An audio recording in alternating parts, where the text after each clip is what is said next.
வழக்கமாக எதிரி நாட்டுக்காரங்க தான் ஒரு நாட்டை திட்டுவாங்க. ஆனால் இங்கிலாந்து நாட்டில் ஒரு விசித்திரமான சம்பவம் நடந்திருக்கு.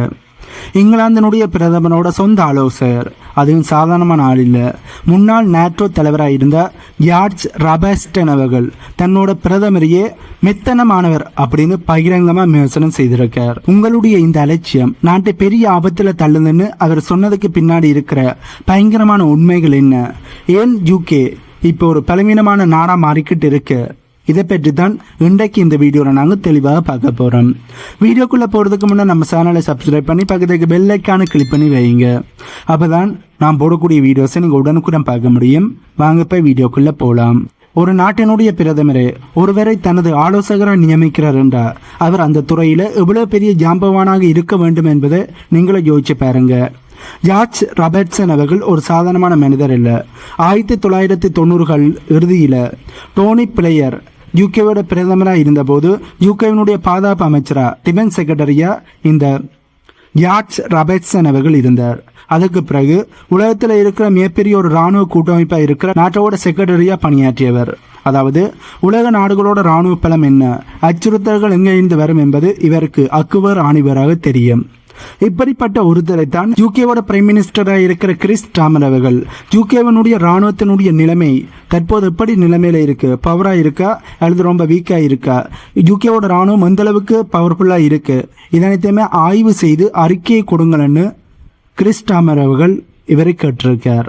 ஆனால் அந்த ஆய்வின் முடிவு இப்போ கிறிஸ் ஸ்டாமர் அவர்களுக்கே எதிராக திரும்பி இருக்கிறது என்பதுதான் உண்மை. ஏன் இந்த மோதல் என்ற கேள்வி உங்களுக்கு அனுப்பும். இங்கே தான் அரசியல் ட்விஸ்டானது இருக்கு. வழக்கமாக எதிர்கட்சிகள் தான் அரசாங்கத்தை விமர்சிக்கும்.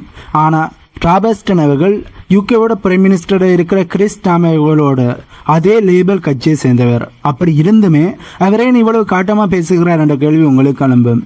அவர் வைக்கிற முக்கியமான குற்றச்சாட்டு கொரசிவ் கம்ப்ளன்சி, அதாவது அரிக்கும் மெத்தன போக்கு. ஒரு இரும்பு தூணை எப்படி ஒரு துரு மெல்ல மெல்ல அரித்து ஒன்றுமில்லாமல் ஆக்கிடுமோ அதே போல்தான் அரசாங்கத்தில் இந்த மெத்தன போக்கு, இப்போ இருக்கிற யூகேவோட அரசாங்கத்தினுடைய மெத்தன போக்கு யூகேவினுடைய பாதுகாப்பை அரித்து கொண்டிருக்கிறது என்கிறார் செபாஸ்டியன் அவர்கள். நாங்கள் பாதுகாப்புக்கு முக்கியத்துவம் கொடுக்கிறோம்னு யூகேவோட பிரைம் மினிஸ்டர் மேடைகளில் பேசுகிறார். ஆனால் நிஜத்தில் அதுக்கான நிதியை ஒதுக்க மறுக்கிறார். இந்த பேச்சுக்கும் செயலுக்கும் இடையிலான இடைவெளிதான் ராபர்ட்சனை கோபப்படுத்தி இருக்கணும் நிறைய வல்லுநர்கள் கருத்துக்களை சொல்கிறார்கள். ராபர்ட்சன் அவர்கள் தன்னோட விமர்சனத்தில் மிக முக்கியமான ஒரு வார்த்தையை பயன்படுத்தி இருக்கார். அதுதான் நாச வேலை. இராணுவத்தை பற்றி தெரியாத நிதித்துறை அதிகாரிகள் பட்ஜெட்டில் கை வைத்து இராணுவத்துக்கான நிதியை வெட்டுவது நாட்டுக்கு செய்கிற துரோகம் என்கிறார் இந்த ராபர்ட்சன் அவர்கள். அவர் சொல்வது என்னவென்றால், உலகம் இப்போ அமைதியாக இல்லை, உக்ரைனில் போர் நடக்குது, மத்திய கிழக்கு நாடுகளில் பதட்டம் இருக்கு. இந்த நேரத்தில் நீங்கள் இராணுவ பட்ஜெட்டை குறைச்சிட்டு ஓட்டுக்காக இலவச நலத்திட்டங்களுக்கும் பணத்தை வாரி வழங்கி கொண்டிருந்தீங்க என்றால் அது தற்கொலைக்கு சமம். யூகேவோட அரசாங்கம் தன்னோட முன்னுரிமைகளை மாற்ற வேண்டும் என்பதுதான் ராபர்ட்சன் அவர்களோட முக்கியமான வாதமாக இருக்கு. கடைசி அவர் பயன்படுத்தின வார்த்தை தான் பேரில். இதோட அர்த்தம் என்னன்னு தேடி பார்க்கும்போது பெரும் ஆபத்து என்பதுதான் இதோட அர்த்தம். பிரிட்டன் தன்னை ஒரு வல்லரசு நாடாக காட்டிக்கிறது. ஆனால் ஒருவேளை ரஷ்யா போன்ற ஒரு நாடு இன்று யூகேக்கு எதிரான தாக்குதலை நடத்தினால் அதை சமாளிக்க தேவையான வெடிமருந்துகளோ வீரர்களோ நவீன தொழில்நுட்பமோ இப்போ யூகேட்ட இல்லை என்பதை அவர் சுட்டிக்காட்டி இருக்கார். எதிரிகள் கதவை தட்டும் பெற காத்திருக்க போறீங்களா என்பதுதான் இப்போ ராபர்ட்சன் அவர்கள் யூகேவோட பிரைம் மினிஸ்டராக இருக்கிற கிறிஸ் ஸ்டாமரை பார்த்து கேட்குற கேள்வியாக இருக்கு. ஒரு ஆலோசகரே பொது வழியில் வந்து தனது பிரதமரை பலவீனமானவர் என்று சொல்ல வேண்டிய ஒரு நிலைக்கு தள்ளப்பட்டிருக்கிறார் என்றால் யூகே இராணுவத்தினுடைய நிலைமை எவ்வளவு மோசமாக இருக்கும் என்பதை நீங்களே கற்பனை செய்து பாருங்க. இப்போ இருக்கிற முக்கியமான சிக்கலே பட்ஜெட் தான். அரசாங்கத்துக்கிட்ட காசு இருக்கு, ஆனால் அது எங்கே செலவு பண்ணுறது என்பதில் தான் பெரிய ஒரு குழப்பத்தில் இருக்கிறார்கள். ராபர்ட்சன் அவர்கள் என்ன சொல்கிறாருன்னா, அரசாங்கம் வெல் பேட் பட்ஜெட்னு சொல்லப்படுகின்ற மக்கள் நலத்திட்டத்துக்கு வேறி வழங்குகிறார்கள், ஆனால் இராணுவத்தை மொத்தமாக மறந்துட்டார்கள் என்ற மாதிரி கருத்துக்களை சொல்லியிருக்கு. கடந்த 14 வருஷமா யூகே இராணுவத்துக்கான நிதியை வெட்டிக்கிட்டே வராங்க. வீரர்களோட எண்ணிக்கை குறைஞ்சிக்கிட்டே இருக்கு. பழைய கப்பல்கள், பழுதடைஞ்ச விமானங்கள்னு இராணுவம் ரொம்ப பலவீனமாக இருக்கிறதான் உண்மை. அதாவது யூகேவோட இராணுவம் ரொம்ப பலவீனமாக இருக்கு. சாப்பாட்டுக்கும் படிப்புக்கும் காசு கொடுக்கறது முக்கியம்தான்.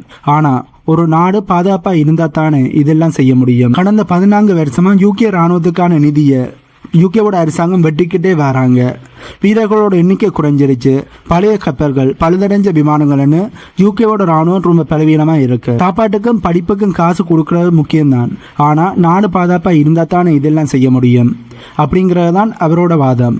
நீதித்துறை அதிகாரிகள் இராணுவ பட்ஜெட்டை குறைக்கிறதை அவர் வெண்டலிசம், அதாவது நாசவேலைன்னு கடுமையாக விமர்சனம் செய்திருக்கார். ஜெனரல் ரிச்சர்ட் பேரன்ஸ் அப்படிங்கிற ஒரு இராணுவ அதிகாரி என்ன சொல்லியிருக்காருன்னா, இப்போ இருக்கிற நிலைமையில யூகே ஒரு பெரிய போருக்கு தயாராகுதுன்னா இன்னும் 10 வருஷம் அவர்களுக்கு தேவை. ஆனால் ரைசாவோட நகர்வுகளை பார்த்தா இன்னும் 3 to 5 வருடங்களுக்குள்ள ஒரு பெரிய ஒரு மோதலானது வரக்கூடிய வாய்ப்புகள் இருக்குன்னு சொல்லப்படுது. அப்போது கணக்கை பாருங்க, நமக்கு தேவையான 10 வருஷம், ஆனால் இங்கே இருக்கிறது ஒரு 3 வருஷம் தான்.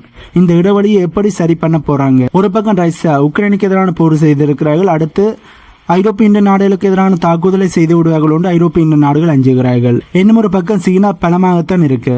இந்த நேரத்தில் யூகே தயாரா இல்லைன்னா அது உலக அரசியலில் பெரிய ஒரு மாற்றத்தை உண்டாக்கும். இதற்கு நடுவில் அமெரிக்காவோட பிரசிடண்டாக இருக்கிற டொனால்ட் ட்ரம்ப் அவர்கள் வேற சும்மா இல்லாமல் யூகே இப்போ பழைய மாதிரி இல்லை, அவங்க ரொம்ப வீக் ஆகிட்டாங்கன்னு கிண்டல் பண்ணி இருக்கார்.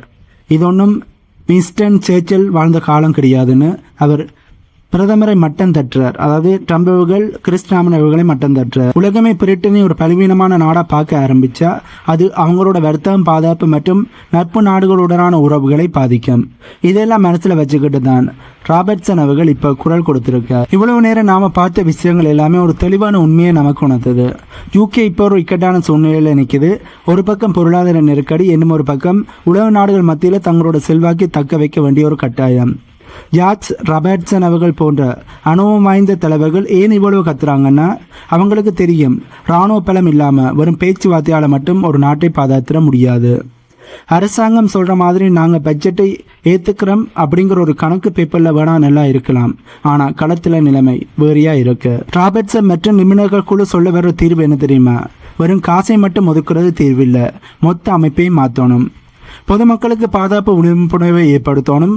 போர்க்களத்தில் தொழிற்சாலைகள் டக்குன்னு இராணுவ தளபாடங்களை உற்பத்தி செய்ய தயாராக இருக்கணும். சைபர் தாக்குதல்கள், அப்படி ஒரு தாக்குதல் சைபர் அட்டாக் ஆனது வந்தால் மின்சாரம் தகவல் தொடர்பு பாதிக்கப்படாமல் இருக்க உட்கட்டமைப்பை பயன்படுத்தணும். சுருக்கமாக சொல்லப்போனால் நாடு ஒரு வார் ஃபூட்டிங், அதாவது போர்க்கள மனநிலைக்கு இப்போ மாறுதுன்னு அவங்க எச்சரிக்கை கொடுத்திருக்கிறார்கள். இது யூகேக்கு மட்டுமில்லை, எல்லா நாடுகளுக்குமான எச்சரிக்கை மணியாகத்தான் பார்க்கப்படுது. அமைதி நிலவர காலத்தில் இராணுவத்தை அலட்சியப்படுத்துறது ஆபத்து வரும்போது அவர்களுக்கு கை கொடுக்காது. டொனால்ட் ட்ரம்ப் அவர்கள் சொன்ன மாதிரி யூகே ஒரு பலவீனமான கூட்டாளியாக மாறிடுமா, இல்லை ராபர்ட்சனோட எச்சரிக்கையை ஏற்றுக்கிட்டு பழையபடி ஒரு வலிமையான நாடாக இணைந்து நிற்குமா என்பதை காலத்தோட கையில் தான் நாங்கள் விட்டுட்டு பார்க்கணும். இவ்வளோ நேரம் இந்த வீடியோ நீங்கள் தொடர்ந்து பார்த்துருக்கிறபடியால் கடைசி உங்கள்கிட்ட ஒரு கேள்வி. ஒரு நாடு தன்னோட மக்களோட இறையாண்மை நலனுக்காண்டி காசை செலவு பண்ணணுமா, இல்லை நாளைக்கு வரப்போகிற ஆபத்தில் இருந்து அவங்களை பாதுகாப்பதற்காண்டி இராணுவத்துக்காண்டி செலவு பண்ணணுமா? இந்த இரண்டுக்கும் நடுவில் இருக்கிற சமநிலை தான் ஆக சிறந்த தலைவனுக்கு அழகாக இருக்கும்.